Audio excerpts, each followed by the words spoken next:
السلام علیکم۔ حضرت معاویہ کی عیب جوئی اور ان کی شان میں تنقیص کرنے کا جو سلسلہ چل رہا ہے اور اس سلسلے سے بعض لوگ اپنی دکانیں چمکانے میں مصروف ہیں، ایسی صورتحال میں میں نے یہ ضروری محسوس کیا کہ حضرت معاویہ کی ذاتی تنقیص پر مبنی تمام روایات کی حقیقت کو واضح کر کے اس کے بطلان کو عام کیا جائے۔ اسی لیے حضرت معاویہ پر الزامات کی حقیقت کے نام سے ایک سلسلہ شروع کر رہا ہوں، جس میں وقتاً فوقتاً ان تمام روایات کی حقیقت کو واضح کروں گا جس کی بنیاد پر حضرت معاویہ کی شان میں زبان دراز کی جاتی ہے۔ ویڈیو کے اس حصے میں ان روایات کی اصلیت کو واضح کروں گا جس میں حضرت علی کو سب و شتم اور لعنت ملامت کرنے کا ذکر آیا ہے اور اس کا الزام حضرت معاویہ کے سر تھوپ دیا گیا ہے۔ اس پہلے حصے میں 4 روایات کی حقیقت واضح کر رہا ہوں۔ سب سے پہلی روایت مشہور اس معاملے کے اندر ہے جو صحیح مسلم حدیث نمبر 2404 اور اردو والے نسخے میں 6220 میں ہے کہ مسلم نے کہا، جو مسلم نے سند بیان کی ہے وہ حاتم بن اسماعیل عن بکیر بن مسمار عن عامر بن سعد بن ابی وقاص عن ابی کی سند بیان کی ہے، اور اس میں الفاظ ہیں قول امر معاویہ بن ابی سفیان سعدن، یعنی اس نے کہا کہ معاویہ بن ابی سفیان نے سعد کو حکم دیا۔ فقول، پھر کہا، ما منعک ان تسب ابا تراب، کہ تمہیں ابا تراب کو سب و شتم کرنے سے کیا چیز مانع ہے، کیا چیز روکتی ہے؟ فقول، تو انہوں نے کہا، اما ما ذکرت ثلاثہ قولہن لہ رسول اللہ، کیا میں تمہیں وہ 3 چیزیں ذکر نہ کروں جو اللہ کے رسول نے ان کے بارے میں کہیں؟ فلن اسبہ، پھر ان 3 باتوں کی وجہ سے میں کبھی بھی علی پر سب و شتم نہیں کروں گا۔ پھر اس کے بعد یہ طویل روایت ہے جس میں انہوں نے وہ 3 فضائل بیان کیے۔ اس روایت کو ذرا الفاظ کو غور سے سمجھ لیں۔ اس روایت کے جو الفاظ امر معاویہ بن ابی سفیان سعدہ، یہ الفاظ محل نزاع ہیں، اور اس الفاظ کی بنیاد پر بعض لوگ کہتے ہیں کہ حضرت معاویہ نے حضرت علی کو گالی بکنے کا حکم دیا تھا سعد کو، لیکن اگر آپ ان الفاظ پر غور کریں گے تو یہ الفاظ سعد بن ابی وقاص کے ہے ہی نہیں۔ اگر یہ الفاظ سعد بن ابی وقاص کے ہوتے تو وہاں پر امرانی معاویہ ہونا چاہیے تھا، یعنی مجھے معاویہ نے حکم دیا، اور نہ ہی یہ الفاظ سعد بن ابی وقاص سے نقل کرنے والے عامر کے ہیں، کیونکہ عامر کے اگر یہ الفاظ ہوتے تو امر معاویہ ابھی ہونا چاہیے تھا کہ معاویہ نے میرے باپ کو حکم دیا۔ اور اگر بالفرض ان الفاظ کو عامر بن سعد کا کلام مان بھی لیا جائے تو یہ الفاظ منقطع ٹھہرتے ہیں، کیونکہ عامر بن سعد نہ تو اس موقع پر موجود تھا اور نہ ہی اس کا معاویہ بن ابی سفیان سے سماع ثابت ہے۔ یہ کسی راوی کے الفاظ ہیں جو روایت کا حصہ بن چکے ہیں، اور بعض لوگ بغیر غور و فکر کے ان الفاظ کی بنیاد پر لوگوں کو مزے لے لے کر یہ روایت سناتے ہیں اور حضرت معاویہ کی شان میں تنقیص کرتے ہیں۔ مزید برآں کسی روایت کے اندر یہ بھی موجود نہیں کہ عامر بن سعد نے اس بات کی وضاحت کی ہو کہ یہ مکمل روایت عامر بن سعد کو خود سعد بن ابی وقاص نے بتائی ہو۔ اس روایت کے اندر کس نے انہیں خبر دی، یہ معاملہ مشکوک ہے، جس کی وجہ سے یہ پوری روایت مشکوک ہے۔ یہ اس روایت کے متن کی باریکیاں تھیں جن کی طرف لوگ غور و فکر نہیں کرتے، اور اس روایت کے الفاظ پر اس طرح بحث کرتے ہیں گویا کہ یہ الفاظ قرآن کے ہوں، کہ ایک ایک حرف جو ہے وہ دلیل بن جائے۔ اب اس کی سند کا حال بھی دیکھ لیجئے۔ عامر بن سعد کو اس کی وفات کے 100 اور 200 سال بعد پیدا ہونے والے ابن سعد عجلی اور ابن حبان نے ثقہ قرار دیا ہے۔ ابن حبان اور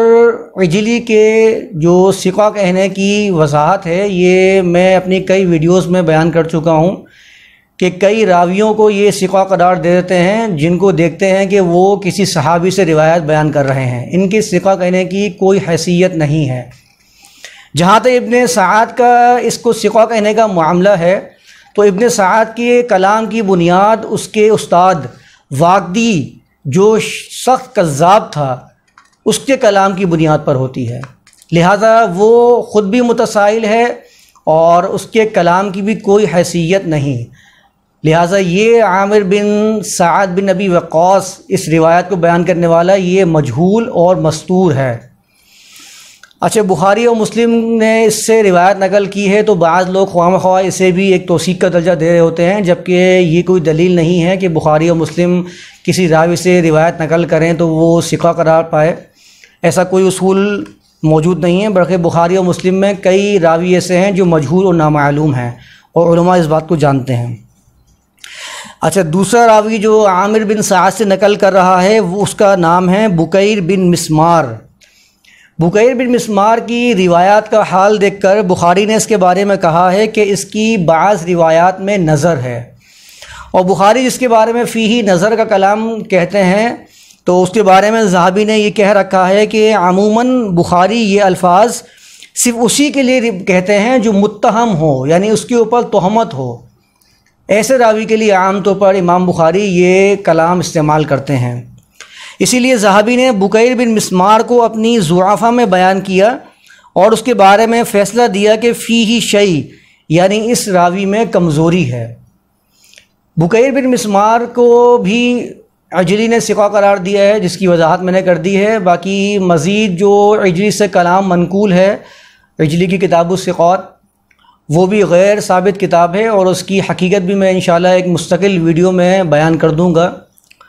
اور ابن عدی نے اس کو مستقیم الحدیث قرار دیا ہے، اور مستقیم الحدیث یہ بعض لوگ اسے توثیق سمجھتے ہیں، جبکہ یہ توثیق نہیں ہے بلکہ یہ تضعیف ہے راوی کی، لہٰذا بکیر بن مسمار کے ضعف،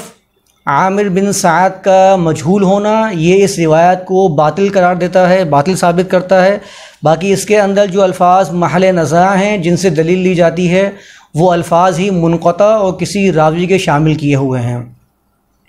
دوسری روایت سعد بن ابی وقاص سے مروی ہے کہ ایک مرتبہ حضرت معاویہ حج کے لیے تشریف لائے تو حضرت سعد ان کے پاس گئے،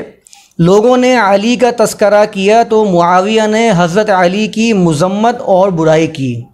سعد تو غصہ آیا اور انہوں نے کہا، آپ ایسے شخص کے بارے میں یہ بات کہہ رہے ہیں جس کے متعلق میں نے رسول اللہ سے فرماتے سنا کہ جس کا میں مولا اس کا علی مولا۔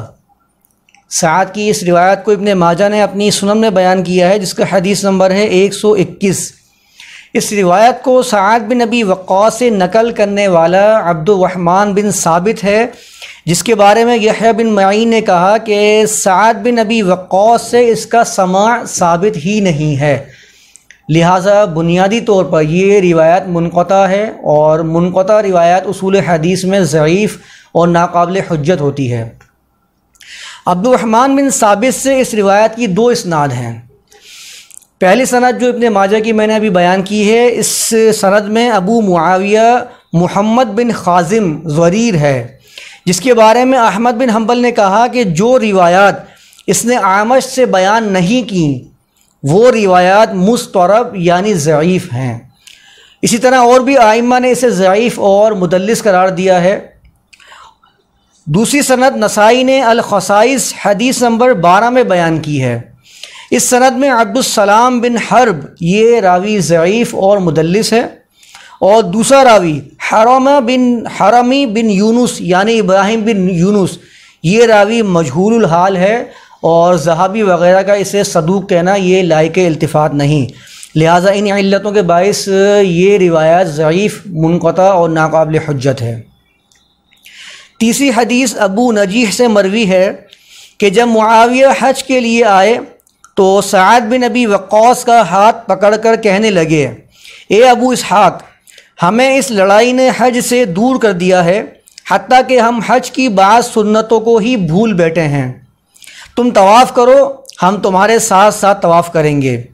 جب وہ سب فارغ ہو گئے تو معاویہ سعد کو دارالندوہ میں لے گئے اور اپنے ساتھ بستر پر بٹھا کر علی کا ذکر چھیڑ دیا اور حضرت علی کی تحقیر کرنے لگے۔ اس پر سعد نے ان سے کہا، تم مجھے اپنے گھر لائے، اپنے بستر پر بٹھایا اور اب تم علی کی برائیاں کر رہے ہو۔